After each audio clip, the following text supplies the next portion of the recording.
Are you looking to get on the road to your dream career? You're in the right place. Welcome to the Mentor Select Podcast with your host, Derek Phillips. Always stay up to date on social media at Mentor Select and online at mentorselect.com. Here's your host of the Mentor Select Podcast, Derek Phillips. Welcome to episode 65 of the Mentor Select Podcast. I really appreciate you joining us this week for another episode with a guest mentor. You are really in for a treat. But before we get into the interview, if you have not had opportunity, be sure to like, subscribe, and share the Mentor Select Podcast.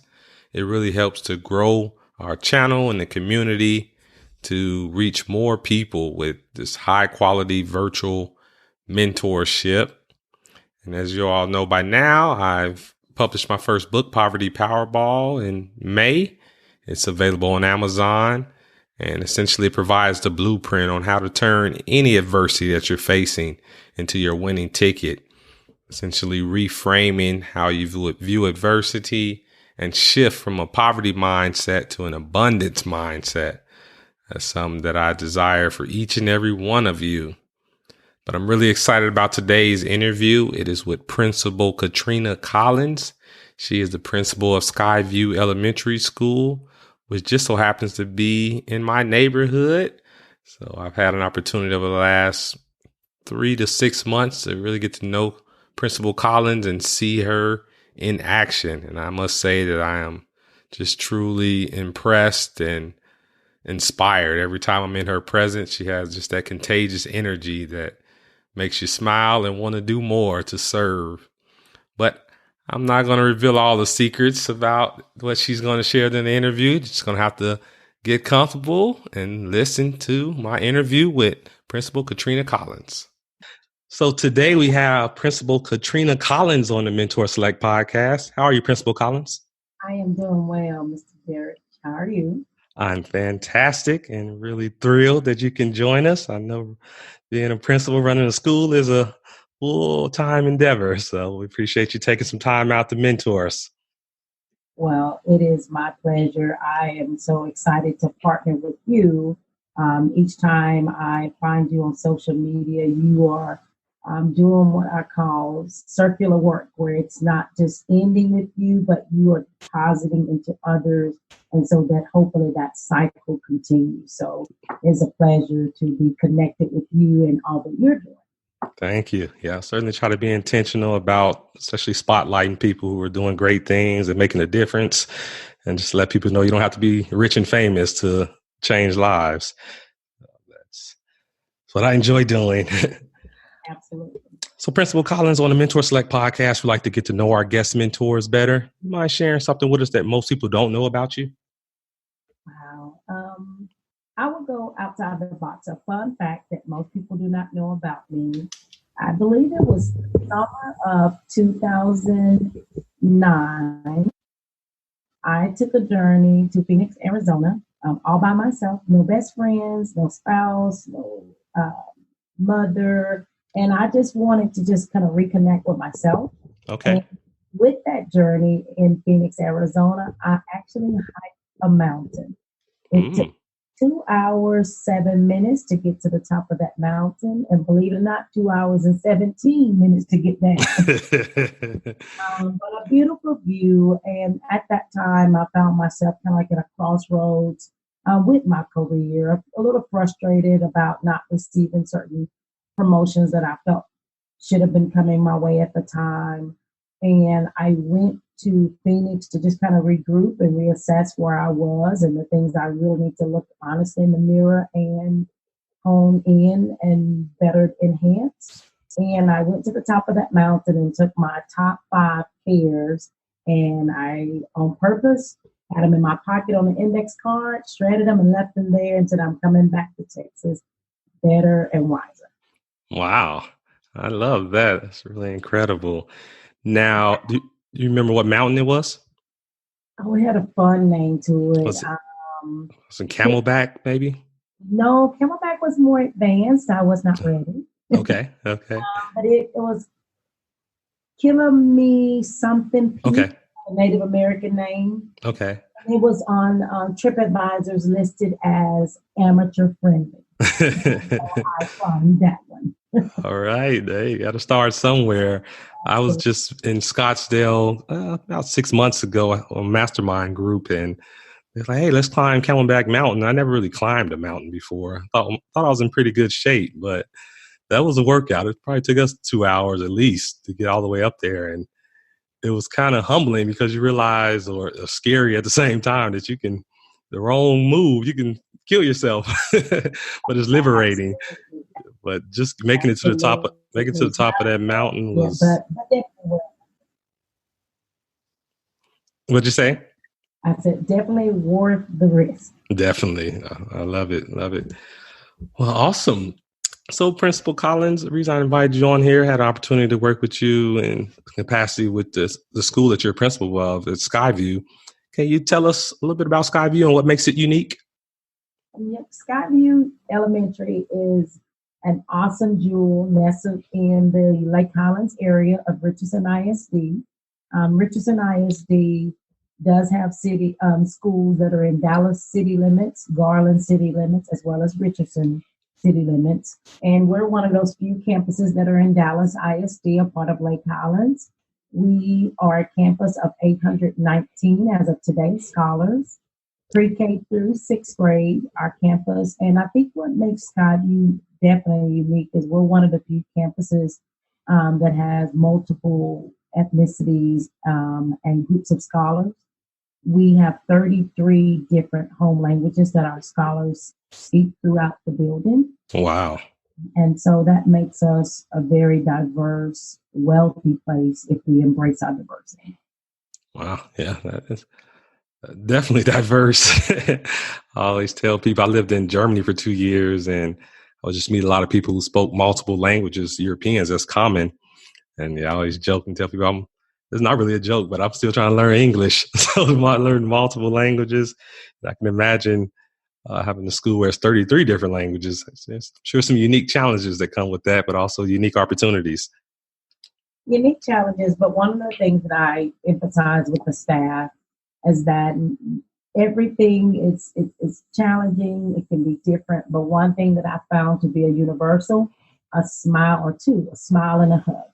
Smile and a By hug. first couple of weeks of school, some parents that were hesitant because we had a language barrier, they come to understand after about 2 weeks, this lady is smiling and this lady is hugging. So we communicate with smiles and hugs definitely at arrival and dismissal, myself and parents of the different nationalities. I love that. That's the universal language. Absolutely.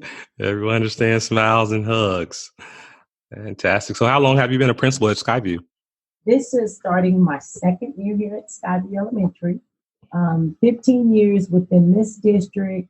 I worked 6 years in my hometown of Tyler, Texas as a teacher.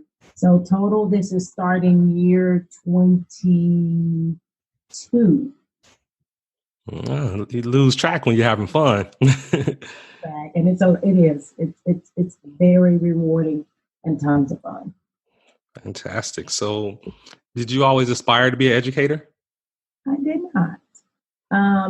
All the way through school, I love school. I was a teacher's pet. I talked too much, but I loved studies. And so I was aspiring initially to be a lawyer. Then by the time I got to high school, I knew I was destined to be a nurse. Okay. And my junior and senior year, I was destined to be an Air Force officer and a nurse. So I had no plans for education. Okay. So what started you down the road of education? How did that happen? Well, my dad was instrumental in that idea, in the fact that I took the ASVAB military entrance test. I aced it well, and I was offered $80,000 to be a Air Force nurse and officer. I chose to go that path. And I think I spoke too much. I did say I talked too much. And I mentioned in front of the recruiters with my father, and I'm his only daughter, that I couldn't wait to join the Air Force and jump out of airplanes. And my daddy took a deep breath and said, "Gentlemen, you can leave our home. We need to talk." And he encouraged me to consider college versus the Air Force. And it was the best thing ever. He broke my heart, but I ended up at Stephen F. Austin State University. I joined a high school classmate there because she was going and needed a roommate. It was on a whim, but I knew Stephen F. Austin was known for their radio, TV. Imagine that. I love that life. Nursing, they had a top nursing program in Texas, and then as well as education, maybe. And so I ended up at that university and just realized in my passion, I love to talk. So choose something where you get paid to talk, teaching. And then I was actually very good with the kids in my family. My mother's one of 11, so I'm the oldest granddaughter. Didn't realize that until recently. I don't know why. But I ended up quite a few summers babysitting and just really started to evaluate what was I just naturally good at. If I dismissed the idea of money being a factor, and then I found myself in education, and it was the best choice ever. Wow. Yeah, I can see how it's been the best fit for you, seeing how you interact with the kids and the impact you're making. Yeah, I would say you certainly answered your calling. So in that case, Daddy knew best. He did. It was a good call. Definitely. So what was it like transitioning from being a teacher in the classroom to the administration, being a principal? I took a couple of steps in between, and I'm thankful that I did. During the time, I thought I was being shortchanged, but I did 9 years in the classroom, and those were in grades 3rd, 4th, 5th, and 6th. And at that time, I thought I was destined and ready to be an admin. And I was asked to take some mid-leadership positions, which would include instructional specialists. And at the time, I thought, well, I'm proficient in the classroom, I'm ready. But I am very thankful for those 5 years that I served as an instructional coach, because it was one thing there to manage a group of 22 scholars. Right. It was a total different ball game to be an instructional coach and manage adult learners. Okay. And so those 5 years that I served, kind of like mid-management of working as an instructional coach, where your typical job is to provide interventions for students and then assist teachers as needed. That was great training ground for how do you work with adult learners that you can't take their recess, you can't call their mom when things are not going as planned. So that was great training ground. And then I served for 5 years as an assistant principal, a few of those years in elementary, some in junior high, before gaining the principalship here at Skyview. So very diverse campuses that I served in as well. I served in a very affluent campus in a different district. The affluent population has their own set of challenges. Right. Many people don't recognize that that is true, but after serving there for 5 years, it is a true statement.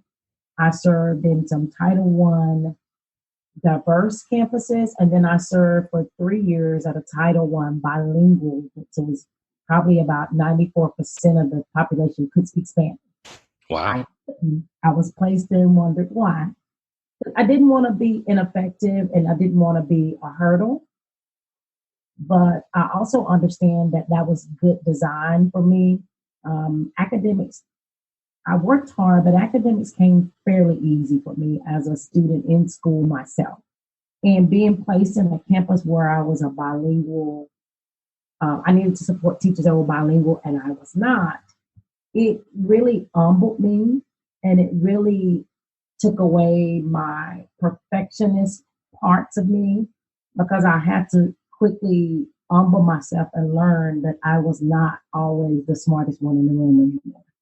And I was an instructional coach on that campus, needing a second grade teacher's help, because I would need perhaps a second grade teacher to now come and assist me to tutor 4th grade students after school, because that teacher was bilingual. Right. So very humbling. I did a lot of please. I did a lot of thank yous. I did a lot of I'm so sorry. But very needed in a place in my career where I had peaked as a teacher. And then to go from peaking as a teacher to truly on the struggle bus as an instructional coach of how do I navigate through a bilingual campus. I needed that in my career and in that time. Yeah.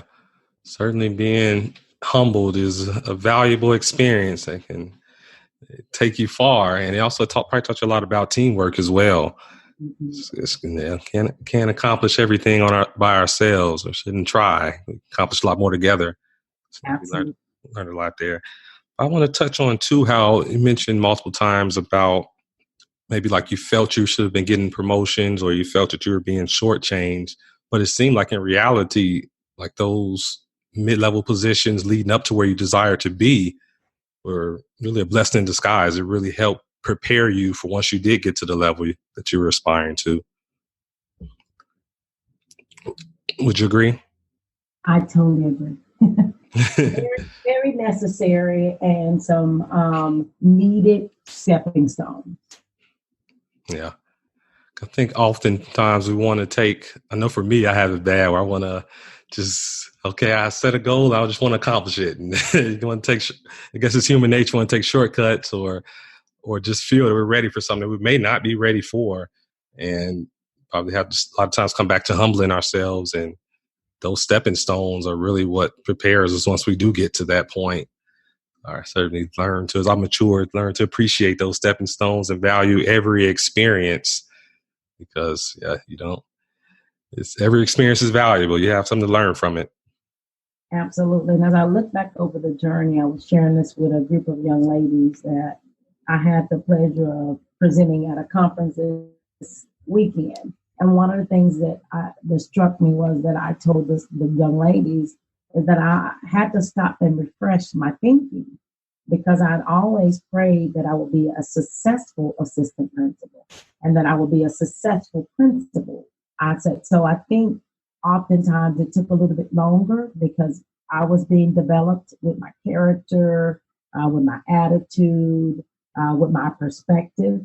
And so I'd seen so many come and go before that my prayer and desire had been to be a successful assistant principal, a successful principal. So I think those were also some of the reasons that it wasn't as immediate as I wanted, because I think it would have been given and possibly easily lost. Okay. Yeah. Brings up a good point. What are some characteristics or skill sets that makes a principal successful? I think definitely you have to be able to navigate in several worlds successfully, quickly, and simultaneously. Uh, in any given day, I may be in a teacher's classroom doing a walkthrough, providing assistance to a student that's seated next to me that's struggling. So I definitely need to have an instructional background where I can assist students with learning.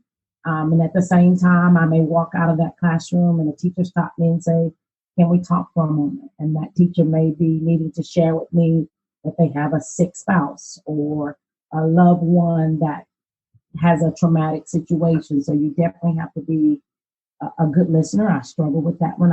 I'm fast and I'm quick, and I work to be a better attentive listener, to stop my devices and stop what I'm doing and really face a person. So definitely instructional leader, being an attentive listener.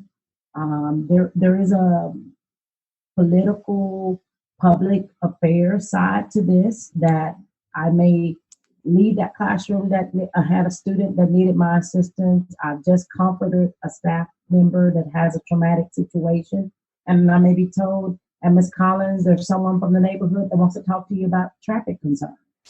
Mm-hmm. There may be someone that wants to talk to the staff eventually about showing their product.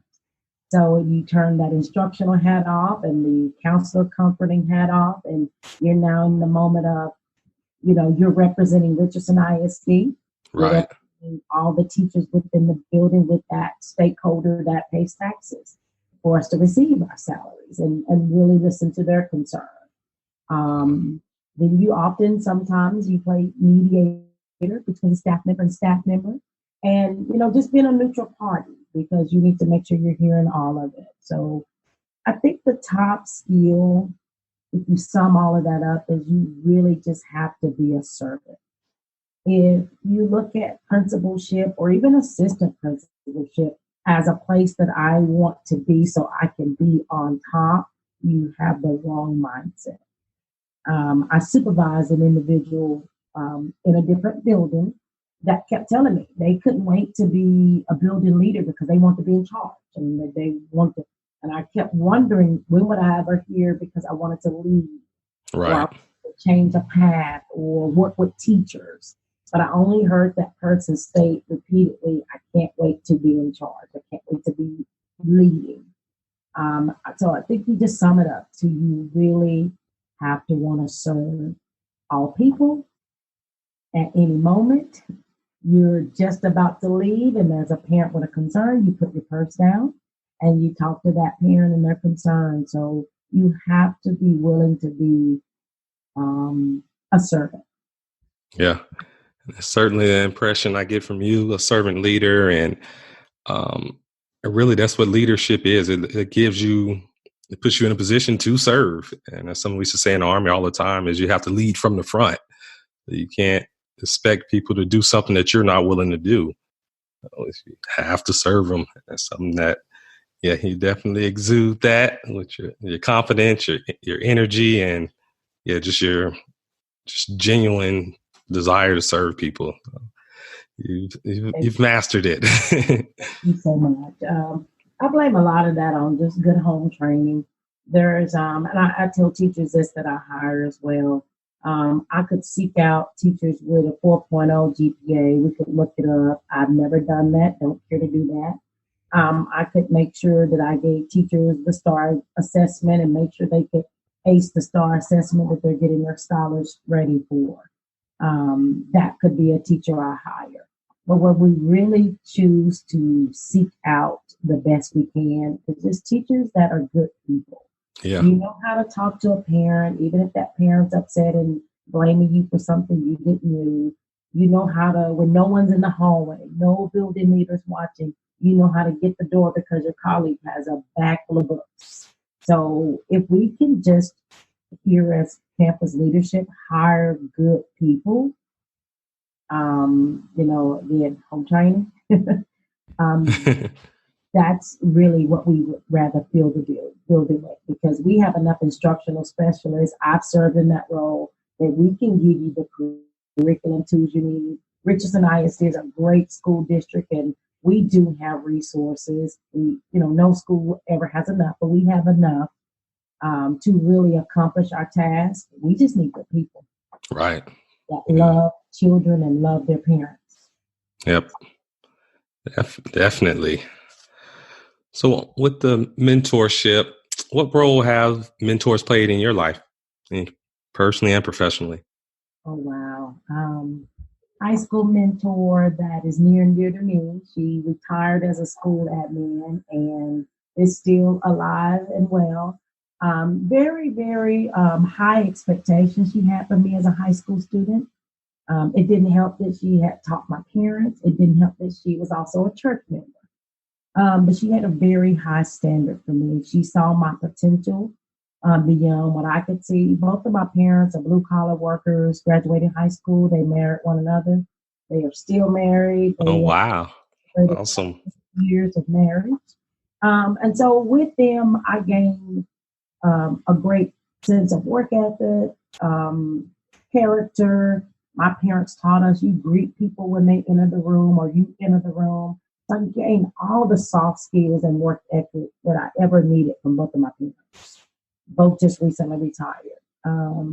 But from my high school mentor, having gone through the collegiate path, she was able to talk to me about how to write scholarships. I was number 9 in my class and had no idea I would need to even apply for college. I thought they just find you and you go. I didn't have anyone walking me through FAFSA and that line. And so she was very instrumental for me as a teenager of what the other side of the collegiate world could offer. She sat us down and did etiquette classes for us and reminded us that we would be young ladies, not just women. There is a difference in the art to being a lady. And then just in my career in general, I've had some awesome mentors that believed in me, that gave me an opportunity and were not easy. I had one that sent me home. She said, "You are my assistant principal. That would be a great outfit if you were a teacher in my building, but you're my assistant principal." I said, "Yes, ma'am." Wow. Never did. And just even the last previous principal that I worked for at the junior high just set high expectations. It was always the level of excellence that she expected if she gave me a task. So just in Richardson ISD, I would have to give a shout out to Bon Inslee. She is now at Richardson High School, but she was the principal that gave me my first opportunity to be an assistant principal. Okay. And Kimberly Kendrick, who was at West Junior High, who eventually stated after year 2, "You have to leave. I have nothing else to show you. You're ready for your own campus. We have to find a place for you." And that was very comforting for her to have that level of confidence in me. Yeah, that's great. And it's remarkable how with mentors, they can see something in us that we don't see in ourselves. And by them setting those high expectations that we normally wouldn't set ourselves, we achieve them. That's just the impact of knowing that mentor has that confidence in you. Absolutely. Goes a long way. So what type of mentorship programs are you involved in? Do you have any at Skyview or outside of school? Oh my, mentor should be somewhere buried inside of my name. I just take so much pleasure, Derek, in helping young people chase their goals, find their passion lane, and run in it. For as mentoring, I definitely have to start with my own. I have 2 boys that from my previous marriage that I birthed, and I definitely mentor them. I definitely stay in their ear, and then I learn with the oldest to pull back and remind them I'm not the only mentor in the world, because he's at that age where he wants to discover it on his own.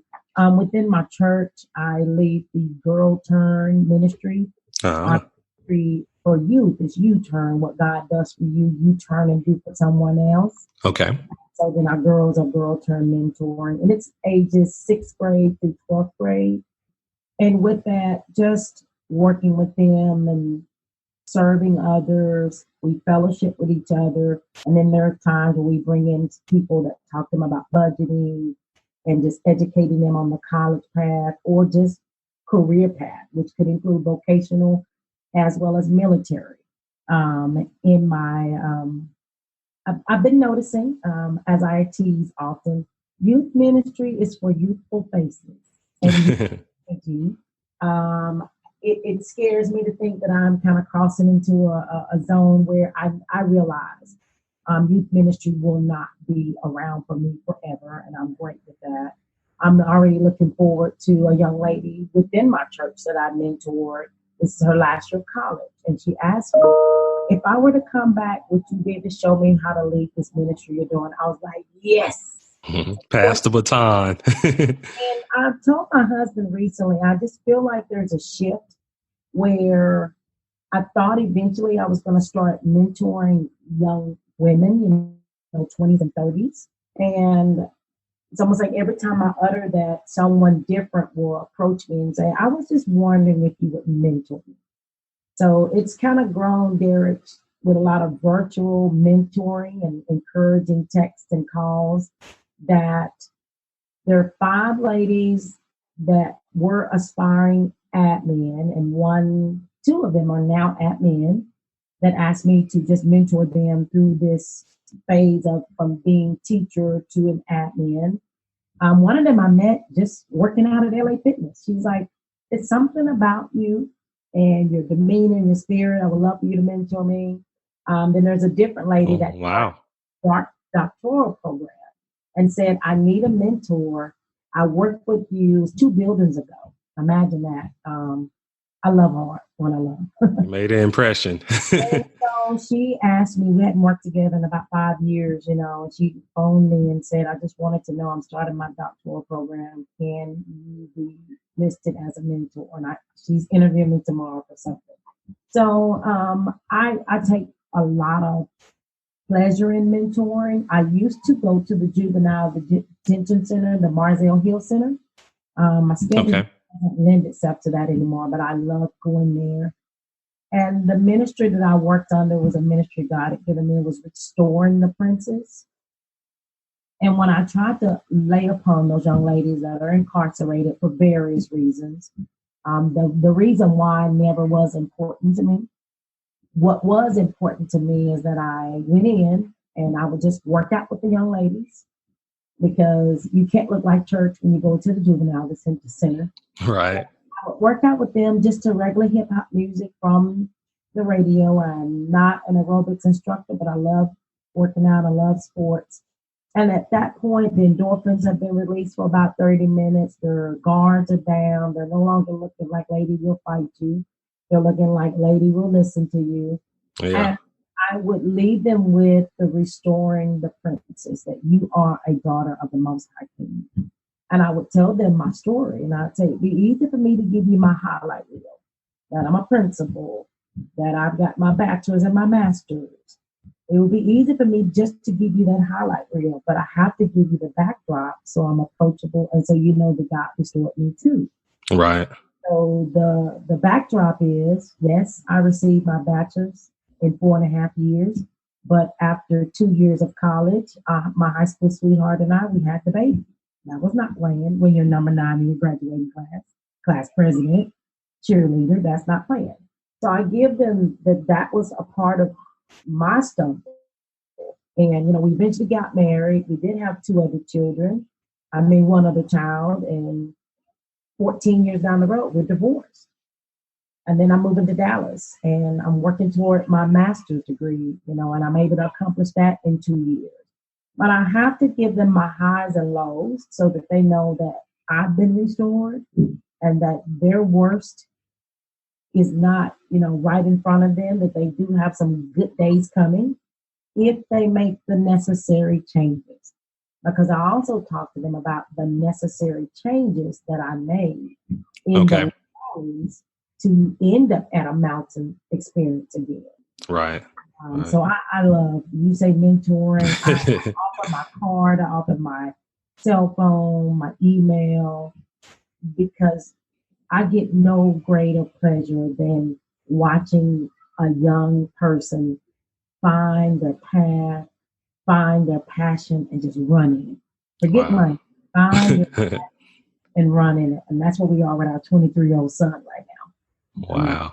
Find your passion, son, and run in it. And you'll be happy, and you sleep well at night. Definitely. So that's a good segue into, so how does it feel doing something that you're passionate about, you feel is your purpose in life? What does that feel like?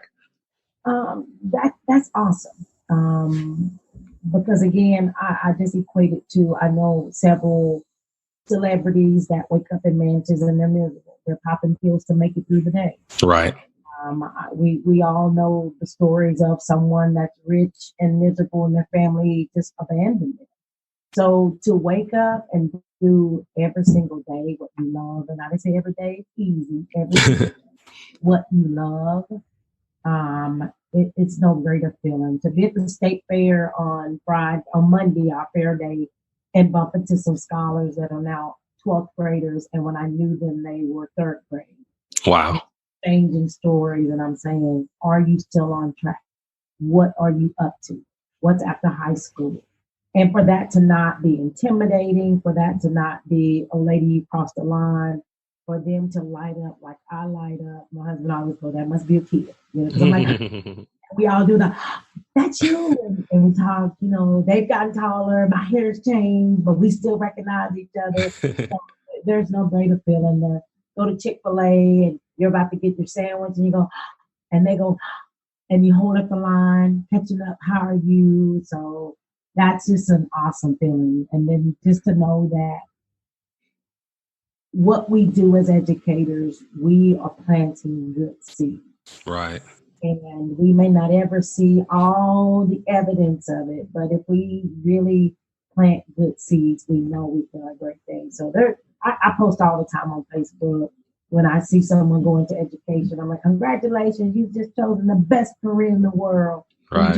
Make the most of it. And, I vow to my friends that this is year 22, I'm 43, that I've got a gentleman's agreement with my personal friends that if my stories become more of woe is me, mama, this kid, this school, tell me it's time to leave.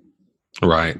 Because the scholars just do not deserve any of us to half give and half do. They deserve all. And if I can't give them all, it's time for me to figure out what's next. Right. Love it. Yeah, that's a priceless feeling you described. You can't put a price on that, not at all. Definitely. Well, Principal Collins has given us so much great information and mentorship and guidance and inspiration. As we get ready to wrap up this interview, what will be some parting words of advice you want to leave the listeners with? Well, I would just encourage anyone that if you're considering the field of education, one, go and visit a campus and visit multiple. There's so many different varieties of campuses, be it elementary, middle school, high school. Not every elementary is the same. Not every district's the same. So if you're considering education, don't do one shop and go into one second grade classroom in XYZ ISD and say, not for me. Maybe Right. go to a high school, then check that out. Go to middle school because everyone has their niche. Okay. And if you're in education, I just want to encourage you to keep giving it your all. Your scholars are worth it. Your parents are worth it. And then if you're leading a building, find your identity. Find what you want to be remembered by. What do you want to leave as your legacy? I was meeting with this weekend 10 through 18-year-old young ladies, and I told them the time is now to start thinking about your legacy. Right. When I'm retired, it's a little late for me to start my legacy. I probably can't see well when I'm driving at night. My energy's going to wane. So I am currently mentoring teachers. I'm mentoring scholars. I'm mentoring even my parents. Wow. Because I want to be that when I hang my hat and I say retired, I will still pour into anyone. But I Okay. want to be looking at evidence of my legacy. That is a teacher that is crushing the classroom and being passionate about it because I was around her at some point. That is a principal that's giving parents their all and making kids have a great school day because, Katrina Collins was with that person. I am definitely set on when I leave Skyview, Uh-huh. parents will know two things: that they had a voice in what happened at Skyview, and that principal also had a standard for me as a parent. I couldn't walk into the office talking any kind of way. I couldn't walk into the office dressed any kind of way. She believed in me. I had a voice, but she also had a standard even for me, the parent. Wow. That's what I would love to be known for when tenure is up here at Skyview for me. Wow. Phenomenal. Love it. Love it. So, Principal Collins, how could the listeners get in contact with you? I can be reached at Spark Tomorrow. That's SPARK Tomorrow, TOMORROW at gmail.com. That's my ministry. Okay. Sparktomorrow.gmail. What is Gmail? Yeah, Sparktomorrow at gmail.com. Okay. That is the best way to reach me. I love being a part of church girl conferences, any organization, boys club, girls club, YMCA conferences that deal with young ladies. I'm all in on those events and I make myself available. Wow. Awesome. Well, we really appreciate you making yourself available for the Mentor Select podcast. We certainly learned a lot, and you have a really inspirational story, and you say exemplify servant leadership. So Skyview, the students, parents, and staff are in good hands with you as principal. Well, I appreciate your kind words, and we can't thank you enough for mentoring as well with our Young Kings program and just being all in with our PTA and your positivity that you spread about Skyview on your social media platforms, because I know you have a huge audience. So for that, we're grateful for you as well.